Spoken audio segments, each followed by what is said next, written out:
ឥឡូវនេះយើងរៀនបាន22អក្សរហើយតើមានអារម្មណ៍យ៉ាងម៉េចដែរតើពិបាកឬទេ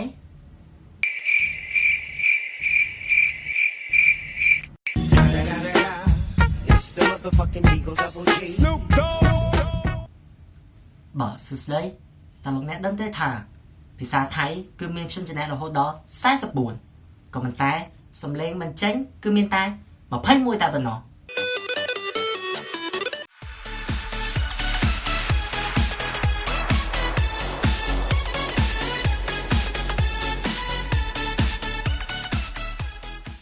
ព្យញ្ជនៈទី23គឺអក្សរថทหารថทหารអានតាមខ្ញុំថทหาร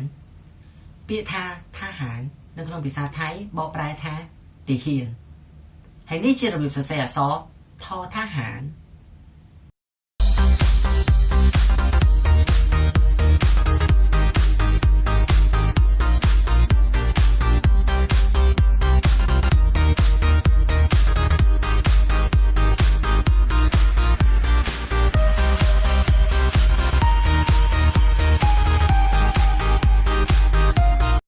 ព្យញ្ជនៈទី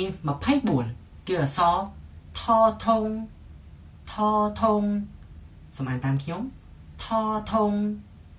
ពាក្យថាធងនៅក្នុងភាសាថៃបកប្រែថាតុងហើយនេះជារបៀបសរសេរអក្សរថធង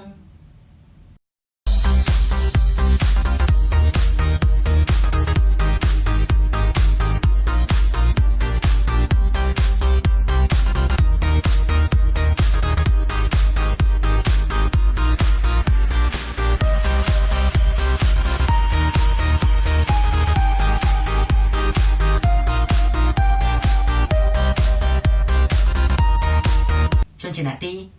25គឺអក្សរនหนูនหนูសូមអានតាមខ្ញុំនหนูពាក្យថាหนูនៅក្នុងភាសាថៃបកប្រែថាសត្វកណ្តុរហើយនេះជារបៀបសរសេរអក្សរនหนู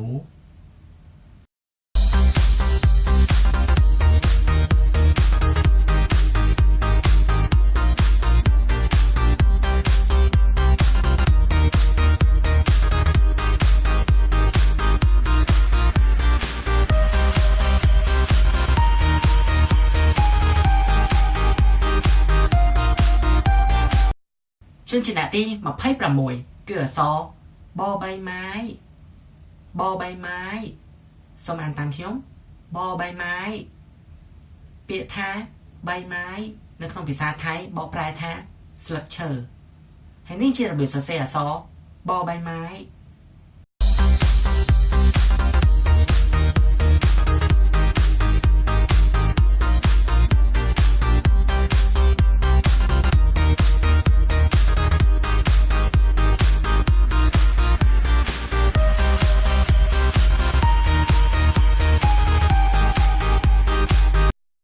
ព្យញ្ជនៈទី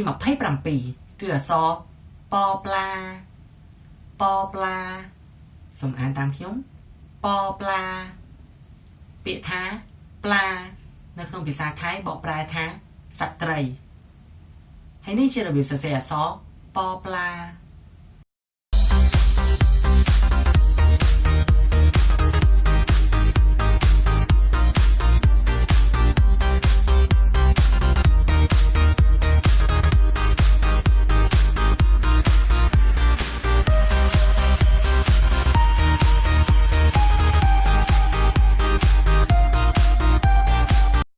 ព្យញ្ជនៈទី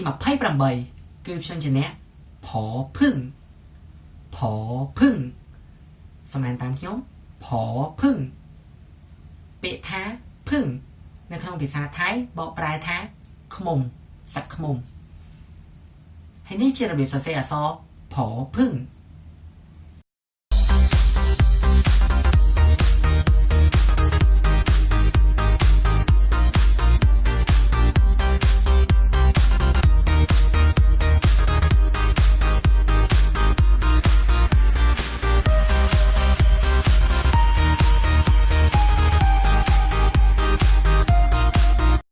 ព្យញ្ជនៈទី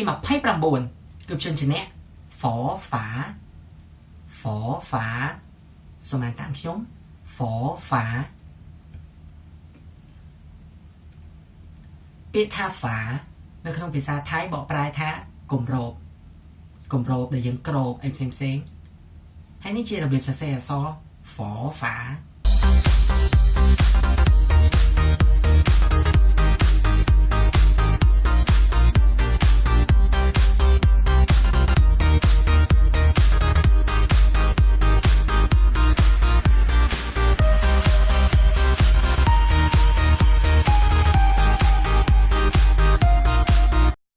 chân chỉ nèที่30คือchân chỉ nè พอพานสมานตามเขียมพอพานเปียท้าพานในขนมภาษาไทยบอกปลายท้าเปลี่ยนเจิงเปลี่ยนให้นี่เจอระเบียบแสซอพอพาน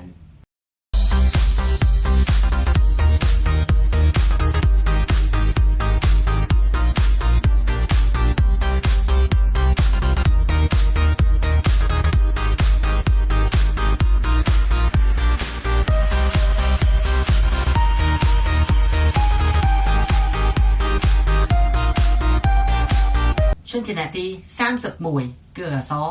for fun สมานตามเขียม for fun เปียท้า fun ในขนมภาษาไทยบอกปลายท้าทำไมให้นี่เจอระเบียบแสซอ for fun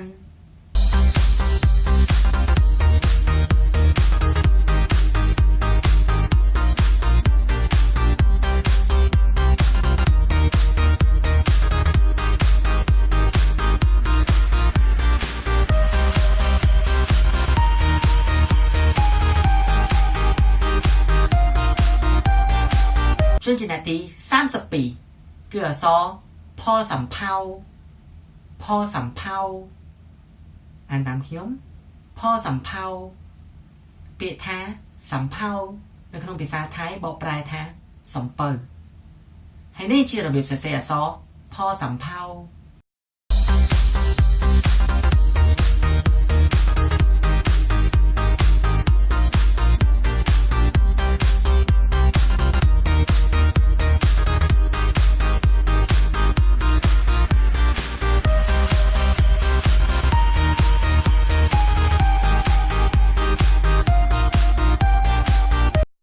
chân chỉ là tí 37cửa gió มอม้าสมานตามเขียมมอม้าเปียทาม้าในขนมภาษาไทยบอกปลายท้าสับแสให้นี่เจอระเบียบแสซอมอม้า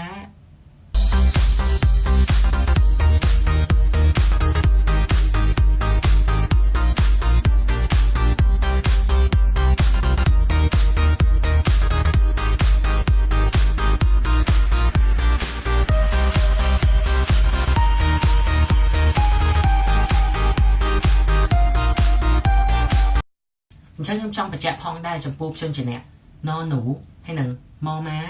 จีบชนชนะปีแต่มีเพียบเสลียงขึ้นกับผู้แท้ยังเคยเนี่ยได้เรียนภาษาไทยจีบภาษาตีปีพิจารณาคือกว่าจะหลอมระเบียงซอนอหนูให้หนึ่งมอม้าฉันถ้าตาช่วงมีวิธีสร้างเอาไว้ของการได้เอาขึ้นในยืนจำนำถ้าตาเมื่อน่าจีนอหนูเมื่อน่าจีมอม้า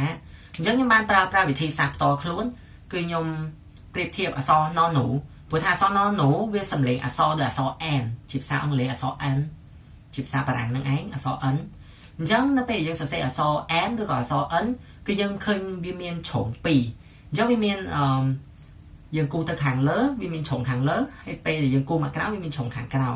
จังวิโดเจอซอนอหนูผู้แท้ซอนอหนูวิเมียนกุ้ยในขังช่วยให้หนึ่งเมียนกุ้ยขังเกล้าขังสดำจังนี่เจอระเบียบในยมจำน้ำซอนอหนูให้หนึ่งซอมอม้าจังนั่นเป็นยังเสียยูเตอร์ยังเล่นจะหลอมไหมผู้แท้นั่นเป็นยังเสียซอนอหนูยังประกอบจิตจำนะนอหนูสำเร็จโดยซอแอนยังนั่นเคยซอแอนเพลี้ยยังเคยชงซอนอหนูคือเกกุยในขังช่วยขังเล้อให้หนึ่งขังสดำขังเกล้า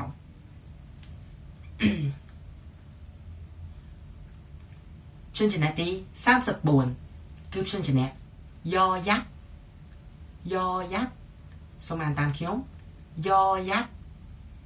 เปียท้ายักษ์ในขนมภาษาไทยบอกปลายท้าแยะให้นี่เชื่อระเบียบเสียซอยอยักษ์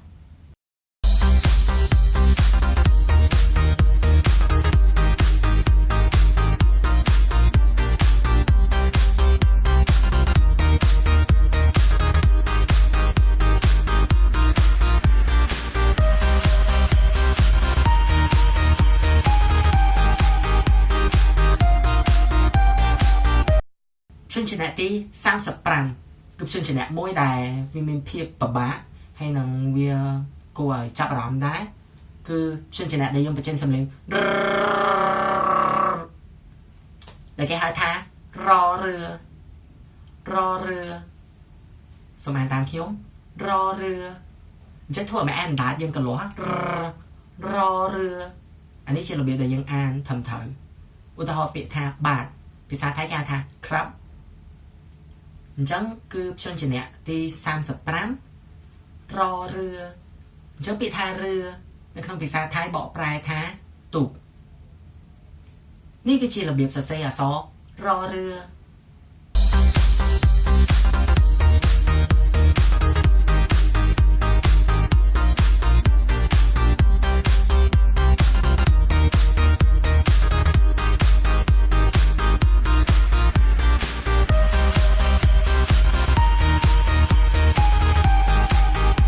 ព្យញ្ជនៈទី36គឺអក្សរលលីងសូមអានតាមខ្ញុំលលីងពាក្យថាលីងនៅក្នុងភាសាថៃបកប្រែថាស្វាសត្វស្វានេះគឺជារបៀបសរសេរអក្សរលលីង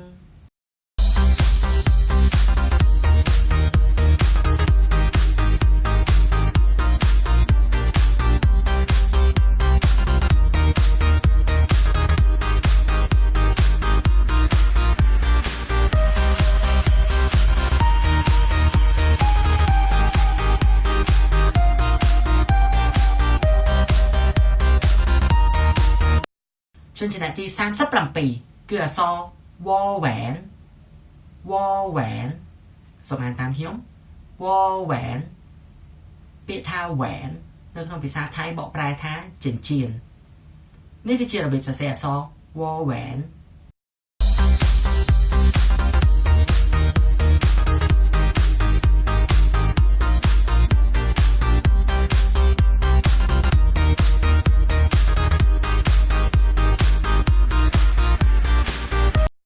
ព្យញ្ជនៈទី38គឺអក្សរសសាឡាសូមអានតាមខ្ញុំសសាឡាពាក្យថាសាឡានៅក្នុងភាសាថៃបកប្រែថាសាឡានៅក្នុងវត្តណាមិនមែនជាសាលារៀនទេដូចជាសាលាឆាន់អីចឹងបាទនេះគឺជារបៀបសរសេរអក្សរសសាឡា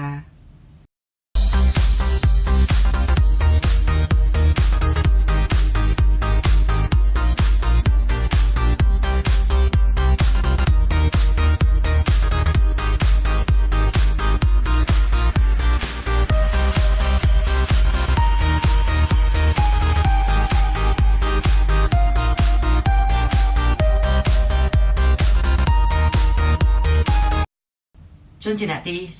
39គឺអក្សរសឬស៊ីសូមអានតាមខ្ញុំសឬស៊ីពាក្យថាឬស៊ីនៅក្នុងភាសាថៃបកប្រែថា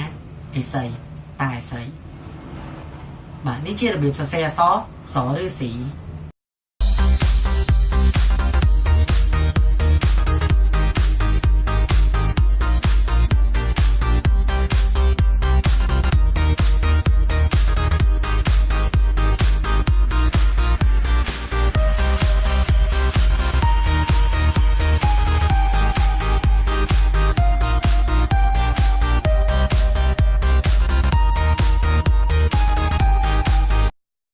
ព្យញ្ជនៈទី40គឺព្យញ្ជនៈសសឺសូមអានតាមខ្ញុំសសឺពាក្យថាសឺនៅក្នុងភាសាថៃបកប្រែថាខ្លាសត្វខ្លានេះជារបៀបសរសេរអក្សរសសឺ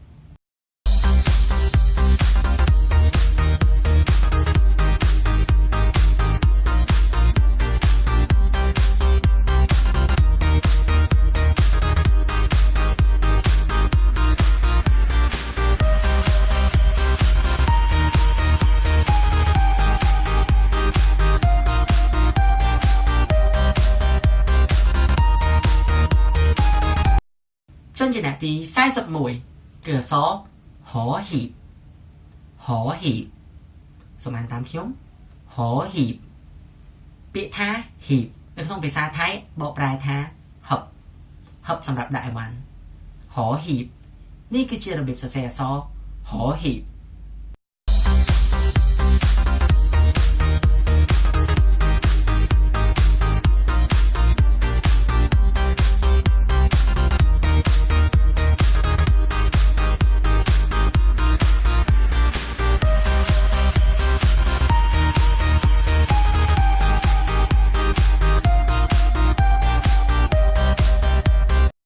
จนชนะที่42คือรอจุฬารอจุฬาสมานตามខ្ញុំรอจุฬาពាក្យថាจุฬาនៅក្នុងភាសាថៃបកប្រែថាខ្លែងប៉ុន្តែខ្លែងប្រភេទจุฬาគឺជាខ្លែងដែលមានរាងដូចផ្កាយគឺមានជ្រុង5ដូចជាខ្ញុំបានបង្ហាញនៅក្នុងរូបនេះជារបៀបសរសេរអក្សររจุฬา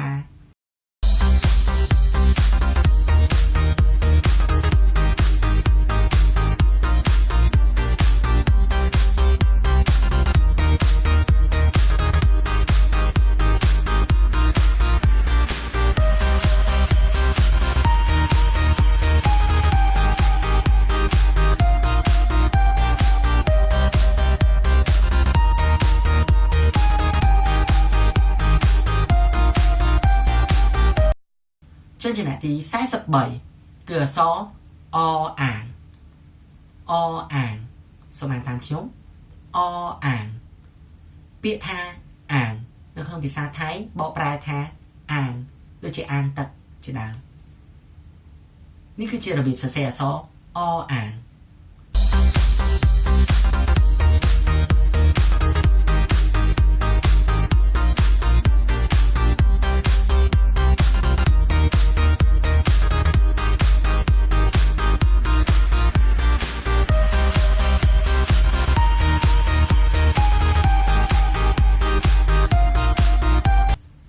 អក្សរចុងក្រោយគឺអក្សរចុងក្រោយគឺអក្សរទី44ដែលគេហៅថាហនកហ៊ូហនកហ៊ូសូមអានតាមខ្ញុំហនកហ៊ូពាក្យថានកហ៊ូសំដៅទៅលើសត្វមៀមនេះគឺជារបៀបសរសេរអក្សរហនកហ៊ូ